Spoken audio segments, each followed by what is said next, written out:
코로나로 수많은 소상공인 자영업자들이 영업 제한을 겪었습니다.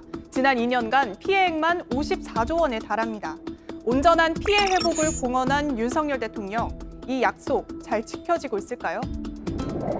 윤 대통령은 대선 당시 피해 입은 모든 소상공인 자영업자들에게 최소 600만 원의 손실보전금을 약속했습니다.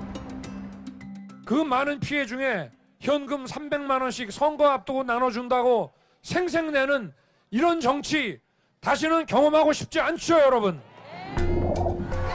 하지만 일괄지급 공약은 인수위를 거치며 차등 지급으로 바뀌었고 처음 약속한 코로나 손실보상을 위한 50조 원 규모의 추경은 약 29조 원으로 줄어든 채 국회를 통과했습니다.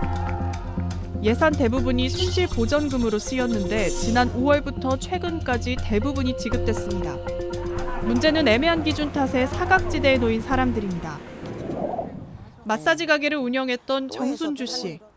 코로나로 한 달 매출은 반토막이 됐고 지난해 연말 결국 가게 문을 닫았습니다. 아이, 내가 간둬야 되겠다. 이제 이걸로 끝내자.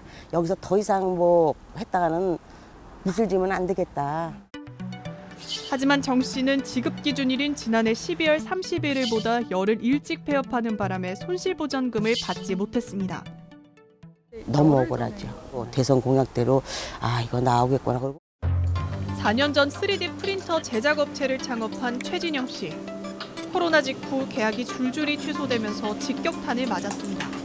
대출까지 받아서 이제 장비들 다 증설을 하고 해놨더니 소재도 다 준비해놨더니 그 시기가 조금 힘들었던 것 같아요.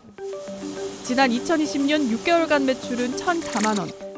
하지만 기준 연도인 2019년보다 매출액이 27만 원 늘어났다는 이유로 손실보전금 지급 대상에서 제외됐습니다.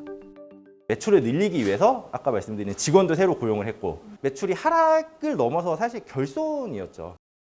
중기부에 접수된 손실보전금 이의 신청 건수는 모두 9만 2천 건입니다. 이 중 7만 1천 건은 아직도 처리되지 않고 있습니다. 윤 대통령의 또 다른 약속인 손실보상 소급 적용. 지난해 7월 7일 이후 발생한 피해에 대해서만 보상하는 법의 범위를 더 넓히겠다는 거였습니다. 소급 적용은 물론이고 인원 제한에 따른 피해와 폐업을 한 경우에도 지원하는. 하지만 윤 정부 출범 이후 여야 논의는 멈춰섰고 정부는 사실상 포기를 선언했습니다. 시기를 이미 상당 부분 놓쳤고 온전한 피해 보상은 현실에선 여전히 먼 얘기입니다. 결국은 이게 그렇게 안 된 거잖아, 지금. 충분히 이루어지지 않았다고 생각합니다. 네. JTBC 강연입니다.